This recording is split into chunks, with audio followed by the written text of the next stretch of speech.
Welcome back to Dirty Briefs, everybody, on this beautiful February day. I have to talk about something that happened last night at one of my shows. As you know, if you've been listening to this, I've been producing a show at the Comedy Store called Perfect Dose. And last night was our third edition of the event. The first two were great. We've had stellar lineups, killer special guests, and great crowds. So last night, we expected no different at all. But something happened that was very, very unexpected. So we picked four comics to go up on our show. We picked them ahead of time and we have a lineup set up. Everyone knows who's going on the show. However, then we put up a couple comics the day of that either work at the Comedy Store or that we just want to see do a couple of minutes just to kind of fluff the audience a little bit. Now, a friend of mine took this spot last night. It's called the Cold Open. They go up there to welcome the crowd, say, hi, you're at the Comedy Store. We hope you have a great time. Here's a few jokes to get you in the laughing spirit before the other comedians come up and truly break down your walls. My friend Taylor Boss, who I've known for many, many years since I've started, love this dude. He took that cold open last night. And he talked about being in a mental institution against his will about 10 years ago. Now, this is Taylor's story, his real life story, and he made it extremely funny. The audience was laughing. It wasn't like breakout, like, oh my God, I'm on the floor. Please stop. My sides are busting. But they were getting in the mood to laugh, and he was cracking them open by telling a very honest story from his own life about being in a mental institution. He does 5 minutes. Then he calls myself and my co-host, Jerry Brandt, to the stage. Jerry and I get on stage, and the first thing I said was, hey, how about that one-man rendition of One Flew Over the Cuckoo's Nest, everybody? Gets a good reaction from the audience. Jerry says, yeah, I thought that was great. I didn't know they were allowed to play Pictionary in mental institutions. Again, good laugh from the audience. And I said, yeah, honestly, I'm amazed they're allowed to have pencils. That seems like a weapon. Great laugh from the audience. Suddenly, this woman in the front row just goes, stop, please, no. And I was like, excuse me, miss? Jerry and I put our attention towards a person who clearly is not enjoying herself. And we have been on stage 30 seconds. 30 seconds. That's it. We're at the very beginning of this show. So we need to squash and deal with whatever is happening right now. And she just goes, it's not funny. It's not funny. Okay. We clearly have upset this person. Now, Jerry and I, we're not dicks. We're not the type of comedians like they're going to go, fuck you, lady. You don't like it? You can get out. Go downstairs and go to an art museum if you don't like real comedy. That's not us at all. We are empathetic, gracious human beings, and we wanted to handle this situation in a delicate way. So Jerry immediately apologized, and I said, miss, that was Taylor's own experience. He was joking about it. That's how he finds comfort in a difficult time in his life. And I'm sorry if you didn't enjoy it. And she just said, it's not funny. It's not funny. Jerry continues to calm her down. We're both kind of just talking our way through the situation. And I said, listen, miss, we're going to have a lot of comedians up here tonight that are going to talk about a variety of issues. Some of them are going to be for you. And some of them, like right now, it's not going to be for you. And that's okay. And Jerry goes, yeah, you're going to probably enjoy things later in the show. And I said, would you like me to talk about how I almost died of cancer last year? Would you prefer to hear that over the mental institution stuff? And the woman looks at me and goes, yes, please.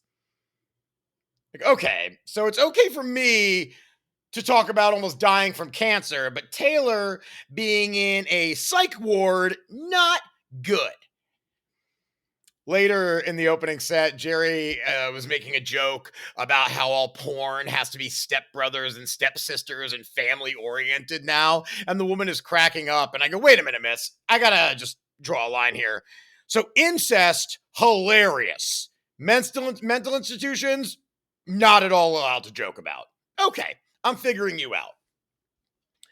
She ended up being a little disruptive throughout the rest of the show, but nothing bad, nothing that the comedians couldn't handle and play with. She actually led to some amazing moments throughout the show. Ian Edwards, hilarious comic. Look him up if you don't know who he is. He played with her so brilliantly, doing a bit about reincarnation, and it was just perfect. Just beautiful timing, a true pro.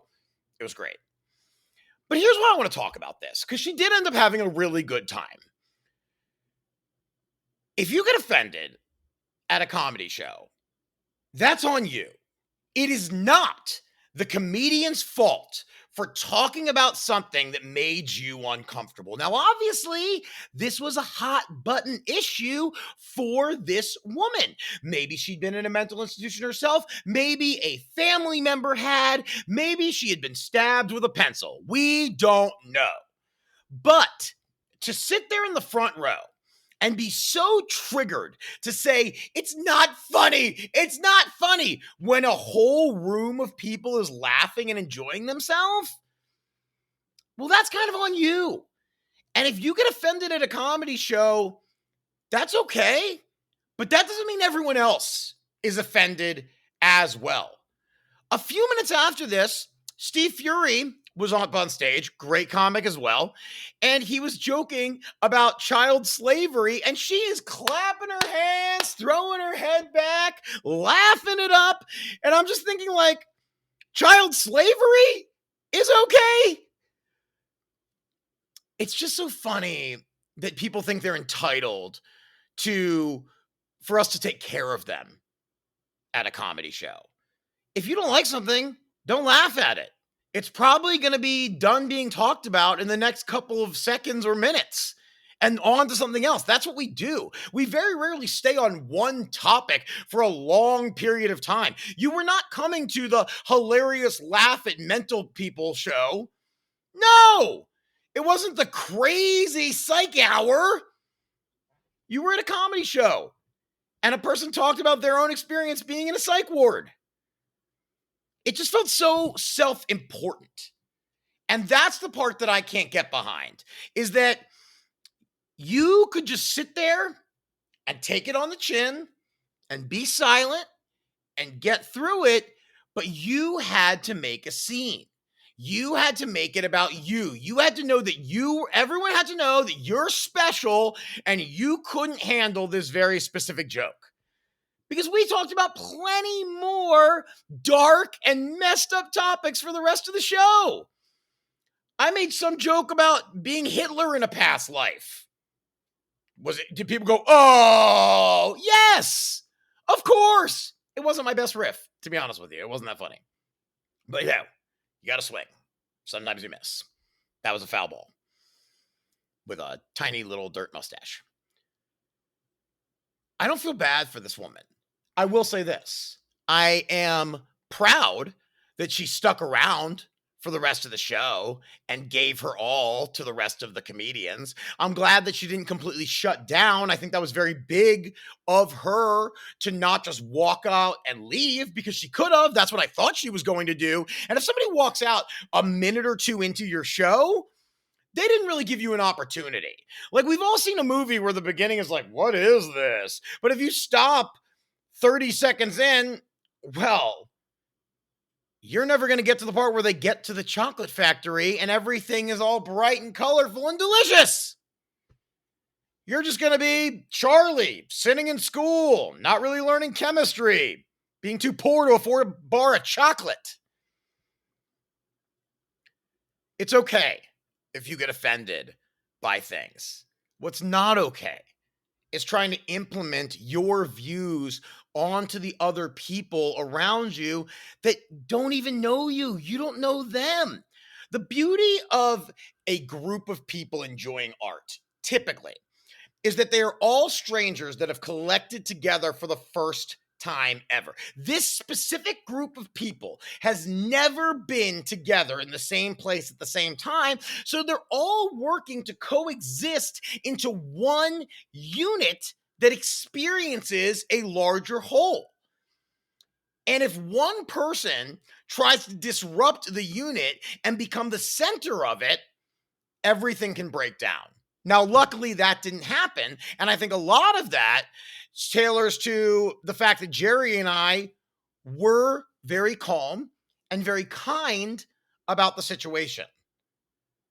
But if you're going to go to a show, if you're offended by something, keep it to yourself. There's no reason to go home and write about it on the internet. You can just shut up about it. That goes for restaurant reviews, you Yelpers that are like, the server, they were rude to me. Then don't go back. Don't ruin a person's reputation because you had one bad experience. Did they kill your family? No. Did they kidnap your daughter and hold her ransom? No. They forgot to take the tomatoes off your club sandwich. Boo! Shut this place down. Think about why you're doing this. And when you go to a comedy show, have an open heart, have an open mind. You don't have to like everything. You don't have to laugh at everything. We're not asking you to do that. If you don't find it funny, wait for the next joke or the next comedian, and whatever's going on inside you, push it down, and you can think about later why it upset you. Now, if you are going to get offended, please come to my shows and be perfectly verbal about why you dislike me so much. I need to get canceled, everybody. I need a career boost. This week, I'm going to be at the San Luis Obispo Comedy Festival doing a bunch of shows. So if you were anywhere near Central California, San Luis Obispo, Pismo Beach, Palos Verdes, not Palos Verdes. Is that what it is? Something like that. Please, come on out. slowcomedyfest.com has all the tickets. And the next perfect dose, if you want to get really offended, is going to be on March 13th, 8 p.m.